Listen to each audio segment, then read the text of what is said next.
Well, good afternoon, everyone. My name is Chris Murphy, United States Senator from Connecticut. I want to welcome all of you. There are many advocates, many people who have spent their lifetime working on improving mental health care in this country, represented in the office here, in the audience here today. My job is just to kick this off. You'll hear from me in a few moments, but we are joined here today by the bipartisan leadership that has made this legislation, which will be a breakthrough to millions of patients with mental illness across the country, reality. We're joined here by the leadership that's made the 21st Century Cures Act, which will lead to medical breakthroughs for millions of Americans a reality. I want to say thank you to all of those that are assembled here. They're each going to be able to say a few words. We're going to particularly focus on the mental health legislation that is part of this legislation. But to kick things off, let me introduce Senator Lamar Alexander, who from day one has been a friend to Senator Cassidy and I, helping us to understand how to move this legislation through the process, and was, of course, one of the key supporters in making sure that it was included in the 21st Century Cures Act. Thank you, Chris. Thank you. Thanks very much. Senator Mitch McConnell, the Senate Majority Leader, has said that the legislation that we're voting in the Senate on this afternoon at 5:30 is the most important piece of legislation that Congress will deal with this year. And one reason it is because it includes the most important reforms to mental health programs in more than a decade. My role as chairman of the Senate Health Committee is to try to create an environment in which that can happen more easily in the Senate.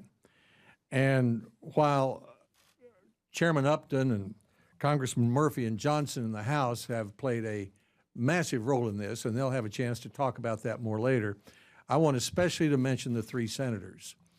Senator Cornyn, who will speak next, is our second-ranking Republican in the Senate, and his leadership has helped make sure that this bill is a part of what we're voting on today.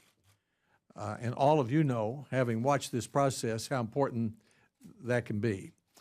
Senator Cassidy and Senator Murphy are relatively new to the Senate, but no two senators have shown more skill and more leadership in legislation than they have.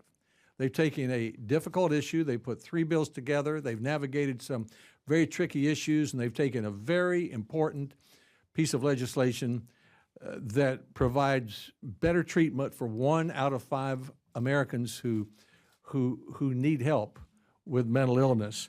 And I couldn't be prouder of both of them, as well as Senator Cornyn. So I especially salute these two members of the Health Committee, one a Democrat, one a Republican, and the Republican whip, Senator Cornyn, for their leadership in the Senate in helping to take a bill that passed the House, and they'll talk more about that, put it together, bring it through the process, and put it on the floor. So I'm proud now to hand this off to Senator John Cornyn of Texas, the Republican whip, and let him talk about the piece of legislation that is the most important piece of legislation that Congress will be voting on this year.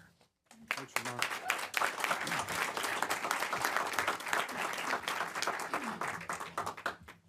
Well, as usual, Senator Alexander likes to give credit to other people when the fact of the matter is this bill wouldn't be where it is without his leadership. If you want to get things done in the Senate, go see Lamar Alexander. And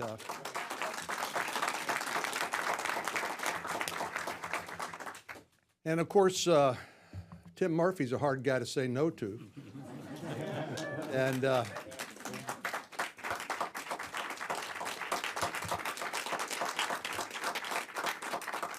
And he's building the little engine that could in all of this. And of course, Lamar mentioned Dr. Cassidy and Chris Murphy in the Senate, along with Chairman Upton, Eddie Bernice Johnson in the House, and so many people who've come together to make this possible.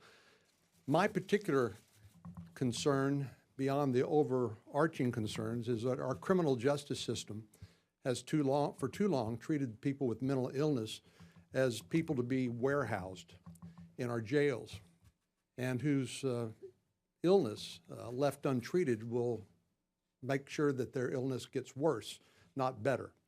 and create a turnstile through which they will come back time and time again through our criminal justice system, living on our streets as homeless individuals or in our emergency rooms, never getting the sort of treatment they need in order to get turn their lives around.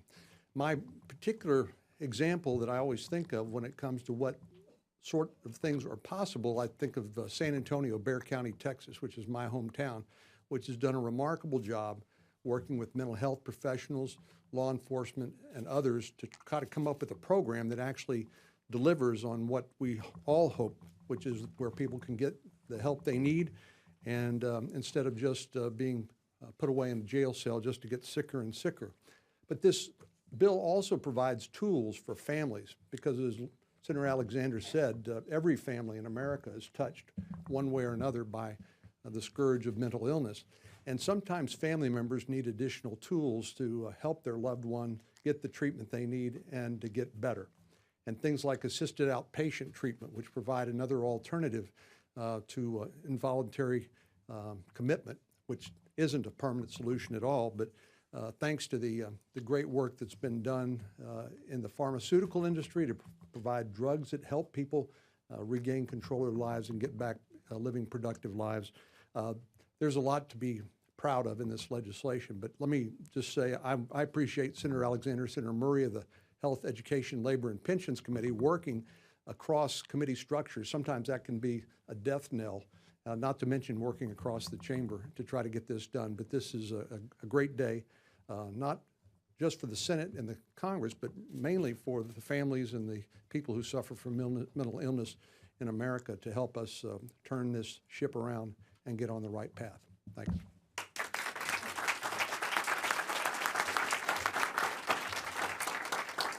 Well, we're going to be doing a lot of thanking each other today, but it does bear repeating here. John has been a champion for the specific legislation as part of this package that will help unlock opportunity for people with mental illness in the criminal justice system. But we simply wouldn't be standing here today if it wasn't for John's commitment to getting this entire package through. And I want to thank him specifically. And I want to add my thanks to Patty Murray as well. She wasn't able to be here today. But there is no better team in the United States Senate than Lamar Alexander and Patty Murray. And they have made this day possible, albeit with a big boost from our colleagues in the House that are here. Listen, this is impactful, meaningful legislation. This is a bill that is going to start putting a priority on prevention rather than simply on crisis intervention. This is legislation that's going to give new tools to those families that are in crisis. It's going to clarify that parents can be full partners in the care of their adult loved ones who are suffering from mental illness. Maybe most importantly to me, it's going to put us back on a pathway to making good on the promise that we made when we passed the Mental Health Parity Act, when we told people that you were going to be treated the same in the medical system, whether you have a physical illness, a broken leg, or you have a mental illness, broken neurons in your brain. And this legislation builds upon the Mental Health Parity Act to, I think, in the end, make sure that more treatment than ever before is authorized by insurance companies for people that are in need. But maybe more than anything else, this legislation shows that there's really nothing political about the issue of treating people with mental illness. There are a lot of partisan fights here. There are a lot of places where Democrats line up on one side and Republicans line up on the other side. And we acknowledge there's still a lot of work to do. We acknowledge that this is a light, right? A big bright light for people with serious mental illness. And they see it now. But I think the biggest breakthrough here is that for the first time since the passage of the Mental Health Parity Act, we've been able to bring together progressive Democrats like myself and conservative Republicans like Senator Cornyn or Senator Cassidy. And we've been able to show that bipartisanship is alive and well when it comes to helping people in need, people who have been abused by a broken mental health system for too long.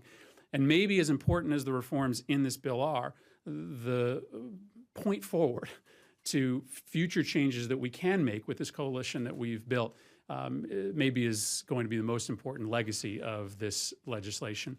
None of it would be possible without each and every one of the people standing here today. We were unashamed in borrowing most of our legislation from Tim Murphy. He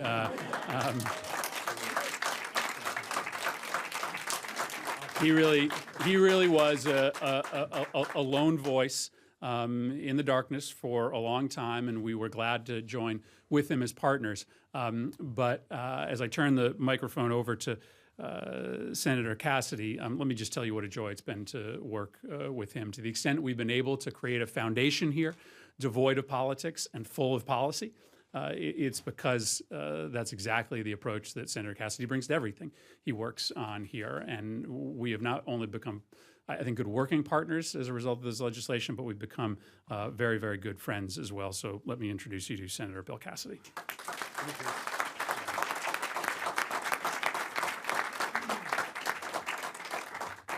Yeah, I said it at the first press conference, but I think we got this Irish thing going on. You know what I'm saying? Cassidy and the Murphys. And if I would start with my thanks, it would be with Tim Murphy. No, it would start with Chairman Upton. Because when he and I served on Energy and Commerce, and we both had a passion, he with far more knowledge, but both a passion regarding mental health reform, it was our chairman, Mr. Upton, who created that pathway. And as we worked together, then I came over here, we continued to work together, but then Chris reached out to me, and it became a partnership. I didn't really know Eddie Bernice Johnson until we had a conference on the four of us on how it was going politically. And we were taking a little bit of incoming. And Eddie Bernice Johnson said, listen, I am a former psychiatric nurse. And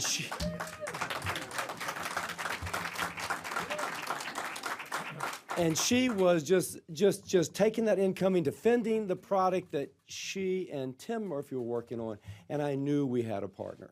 If I would continue my thanks, I would again now extend it, as others have, to John Cornyn, who just had that seasoned hand of a guy that counts votes. That works. And Lamar Alexander, a guy that used to count votes, got sick of it, but now knows how to work with others to make something happen.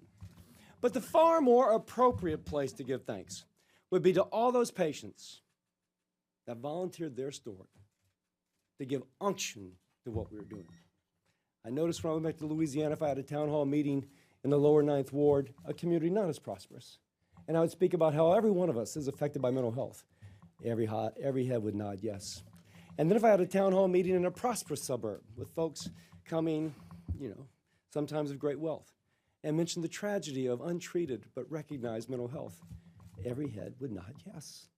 It cuts across everything because it is us. And this bill is about us because all of us, as Lamar Alexander pointed out, are affected. Thank you all for being here. I will note, there are far more of people who are not reporters at a press conference.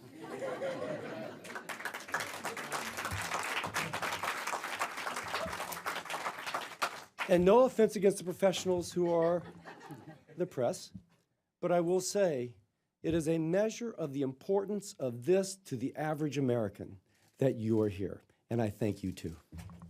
I now go to... Well, thank you. I'm Fred Upton, and as you will hear, every one of us is very passionate about this issue. And we knew from the beginning that we were going to have to branch out, and that's why we really required the community, asked the community to step out with us to make sure that, in fact, it was going to be bipartisan and it would be something meaningful that at the end of the day we knew that we really made a difference. Eddie Bernice Johnson was a great partner for us for just a host of reasons.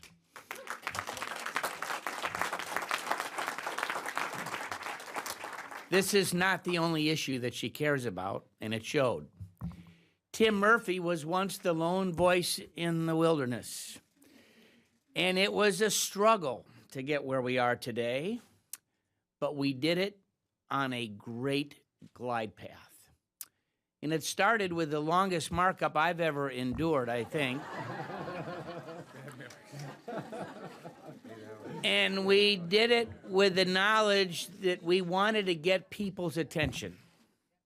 that yes, it was going to be messy, it was going to be bloody, people were going to be yelling at each other, but then they would know that we were serious. It was an effort last year, and we got their attention. And Tim Murphy did an incredible job as we then pulled members together on our committee. And if you follow the Energy and Commerce Committee, you know that we are reflective of the whole House. We have the Rush Limbaughs and those to the right. We have the Elizabeth Warrens and those to the left, okay? We do. But at the end of the day, the vote in committee and full committee was 53-0. A great win.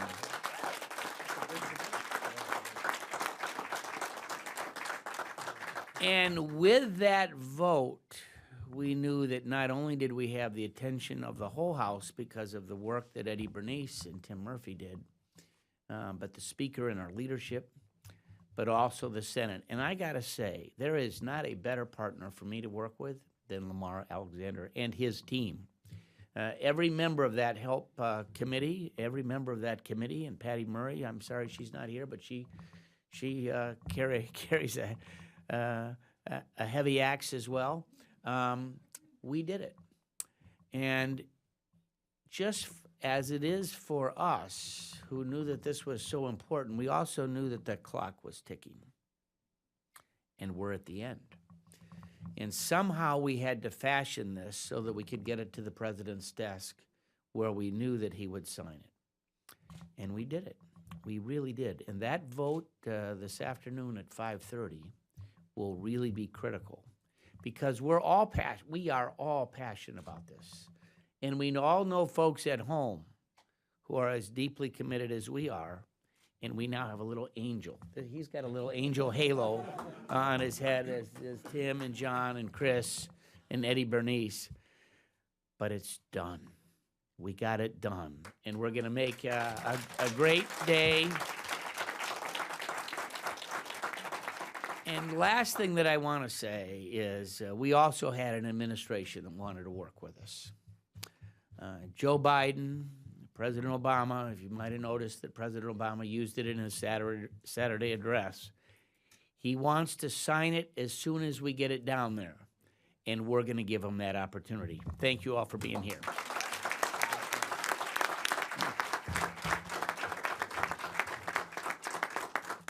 Well, we're here. A long time coming for all.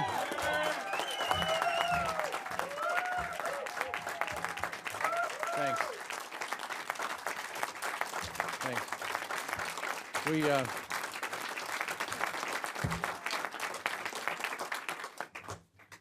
success has a big family.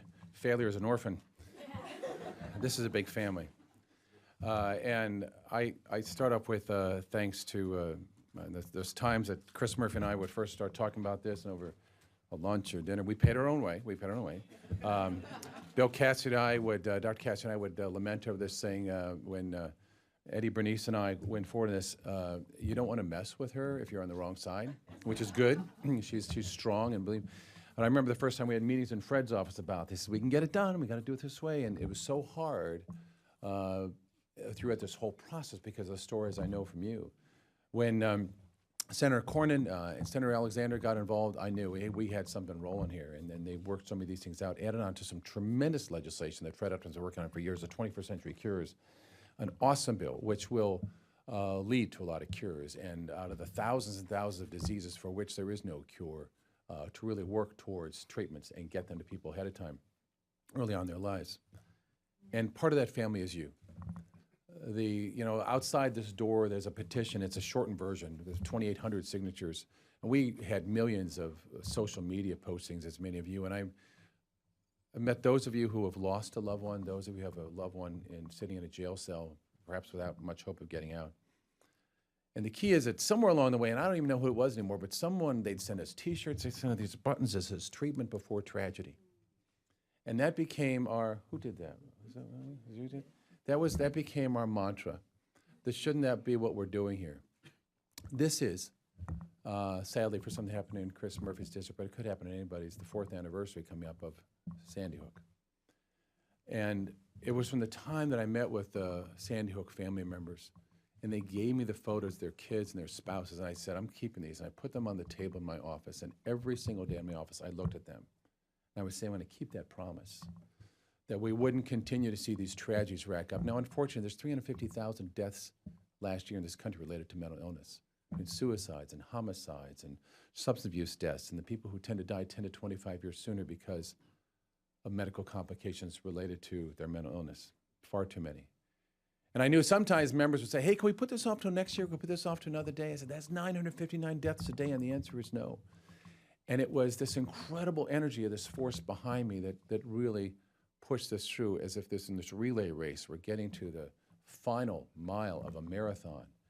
And to watch what happened when, in particular, the leadership in the House and Senate got together and said, make this happen. This was Lamar and Fred and John and the work that was done. This is big in terms of what it does. And some have called it the biggest change in mental illness since perhaps Kennedy signed his legislation, because now we will have an Assistant Secretary of Mental Health and Substance Abuse, someone to organize these 112 federal agencies, put funding in there to get more psychiatrists and psychologists and social workers, because we have an incredible shortage. Half the counties in America, you don't have someone who can treat mental illness. And the issues done for early childhood education, for early intervention, for the prevention aspects, for getting things together, this is major. We still have to go on with the appropriations, but it comes down to this. After all this work, and after all the tears, and sometimes anger, and after all the suffering, and all the organizations that have come together to be part of this, all the advocates, know that those times when you felt like an orphan, those times you felt alone and that no one was there to listen, the times you were ready to give up yourself and so many families had given up, understand that these people up here and the members of the House and Senate listened. And they'll continue to listen when we move forward. And from the onset, I said, where there is no help, there is no hope. Know this now. There is help, and there is hope. Thank you.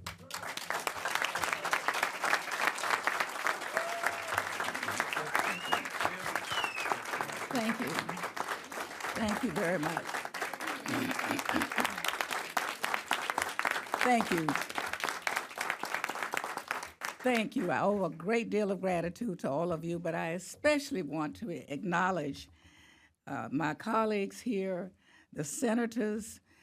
We could not have done this without a good teamwork. And you know, this is the epitome of our institution, when we can come together and pass a major piece of legislation that impacts every life, working together across party lines.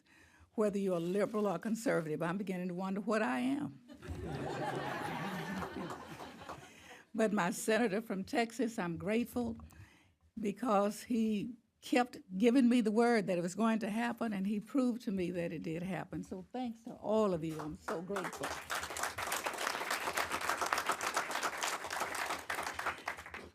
In October, I visited with my governor of Texas on this very issue, and he has given me word that we have a green light to work in Texas on this issue. I work also with the president of the Southwest Medical School in Dallas.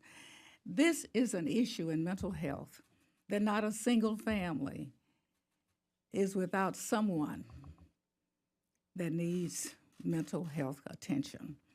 We continue to fill our jails and our prisons when we neglect this area. It is expensive.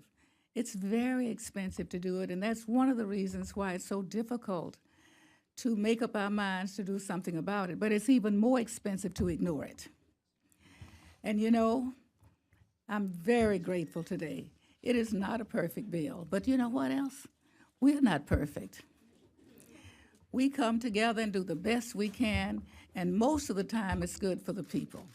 And I'm very, very pleased to join the group today because I really do believe that the awareness and even the knowledge of having some solution, somewhere to call.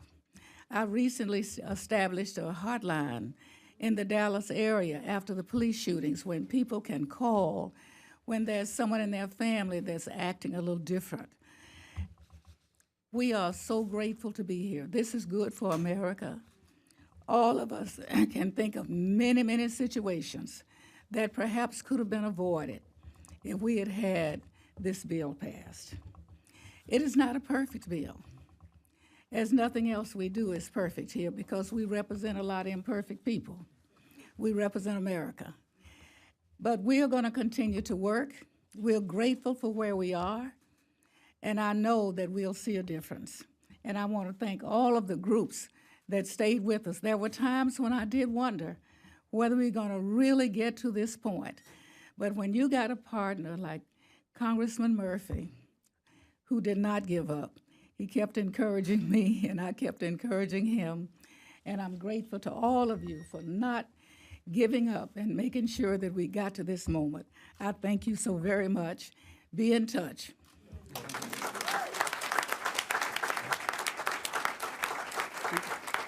We are celebrating, but as the whip will remind us, we still have a vote tonight. So so we still need you to press your case to get as good a vote as possible this evening. We obviously wouldn't be here if we didn't feel good about it, but we still need all the help we can get over the next couple hours. So I know we'd be happy to take a couple questions if there are any questions from the press. All right, you guys are easy. Oh, Dan? Yep. If you and maybe Congressman Murphy could talk a little bit about the assisted outpatient treatment issue. I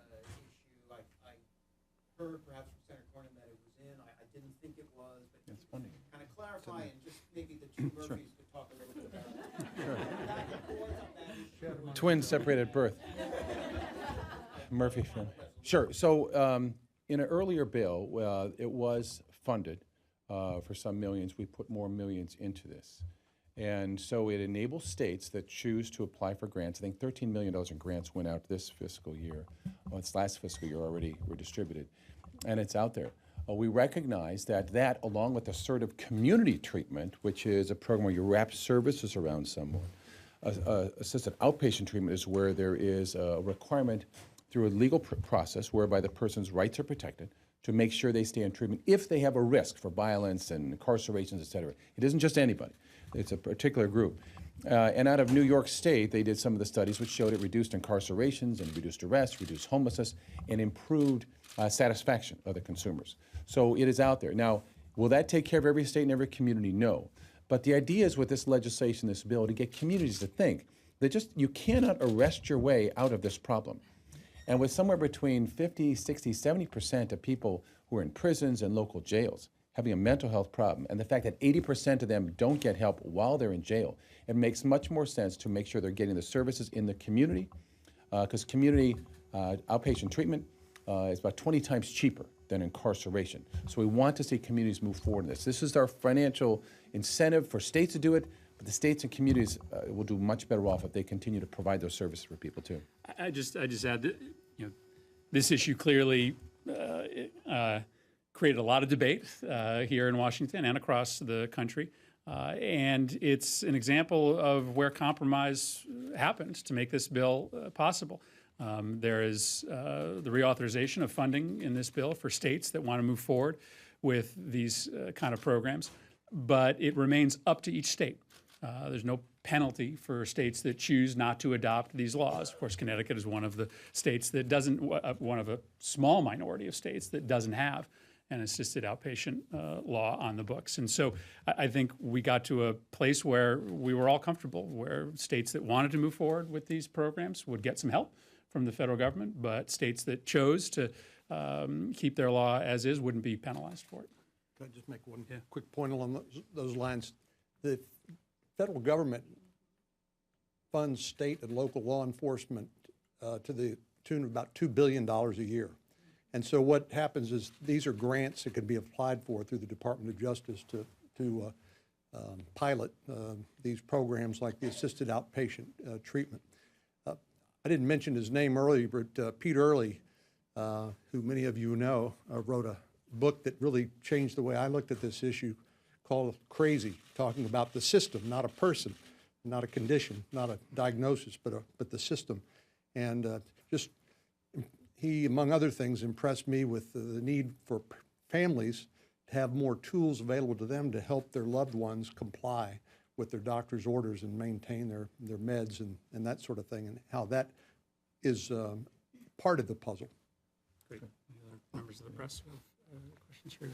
Could you both, the two Murphys, please address the IMD, the IMD exclusion, and you were talking about the waivers in the states, or I've heard about that it's now going to be referred back to the states and the waivers. I'm not clear whether or not these waivers already exist, they're going to be created, or how is the IMD, the 30-day limit going to be held? It's 15 days within a 30-day period, within a month period. So this is something we basically have put into statute, a policy that CMS has started to work on. It's one of those areas, I say, we didn't get everything we needed, but we needed everything we got. I would much rather be flexibility that's based upon the patient's individual needs. Much of this is a cost factor. And so we're seeing as states adopt this, as states work on this, and as CMS evaluates this, I think they'll actually see cost savings when they can get people treatment instead of saying, okay, your time's up, you got to go. And it's far less expensive to have someone in a psychiatric bed than it is an emergency room by multiple factors here. So this area will have to come back and revisit it and see how we progress in this, but I'm confident we'll see some positive progress. And I would just add, there is, listen, we didn't get as far on this issue as we would have liked. It was costed out at a very large number, but there is bipartisan agreement in the Senate that we need to move on this. Senator Hatch had a hearing of the Finance Committee earlier this year. He is personally committed to working on this issue moving forward, and I think we'll be able. I meant what I said earlier. We didn't get everything we wanted, but we showed that there is a bipartisan working group that can take the next step, and I think that this would be one of the logical places we'd want to go. And let me just speak briefly, not so much about this, but about going forward. In my previous life as a physician, I worked in a hospital for the uninsured that saw inmates, and I ran clinics in prisons. Now, Tim Murphy has a great quote. We've traded the hospital bed for the prison cell, the park bench, and the morgue. And every time you incarcerate somebody, that's 30 to 50K per year. So I do think we'll find savings as we expand the number of psychiatric beds when it shows, as I would predict, that they do not end up in the jail cell, the park bench, or the morgue.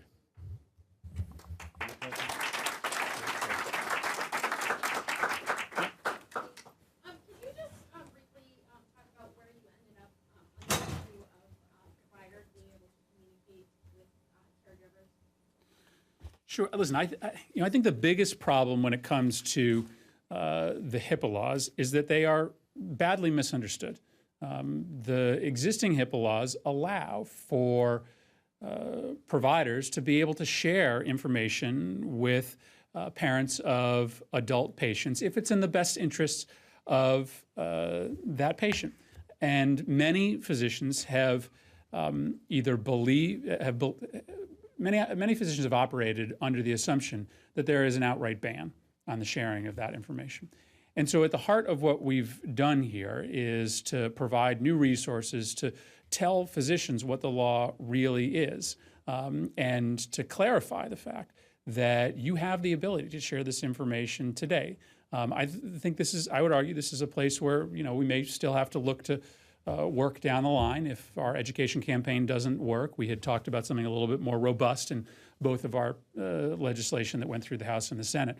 But we're going to give this a try. And I think if we can put some real resources into clarifying the existing standard and taking some of the fear out of the transmission of that information, we'll get a lot better care for patients and we'll get a lot more parents empowered. Again, if I could speak to that. We had a hearing when I was in ENC with Tim. We had the experts on HIPAA, and the experts started to disagree with each other as to what it meant. I'm thinking we have a confusion of experts. Now imagine if you're the emergency room physician, and I pose this to the panel, and you've got 5 people waiting to be seen. It's 3 in the morning, and you're supposed to figure out what you can tell somebody. Your default is no. That's just the way it works, speaking as a physician. And we can't blame her. She's trying to do the best she can. So I think one of the things we've done with this is force those experts to come to clarity. And with that, begin to push out those legal education to the hospital attorney who will then be a resource for the ER doc working at 3 in the morning with 5 people lined up needing to know what to do. Ultimately, we need to help her. And I think this is a process that begins to do that. Let me give one final comment on that, too. This goes in the category of we got everything we needed, or we didn't get everything we needed, but we got everything, we need everything we got, yeah. Tongue-tied. It's like a Rolling Stones song.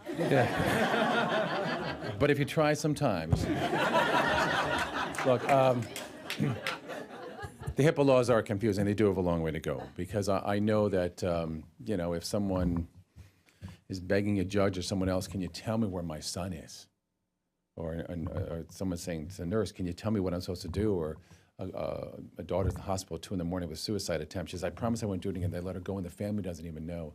Some way we have to get these things done. I know there's a great deal of confusion. There's thousands and thousands of queries out there in terms of getting HHS to deal with this.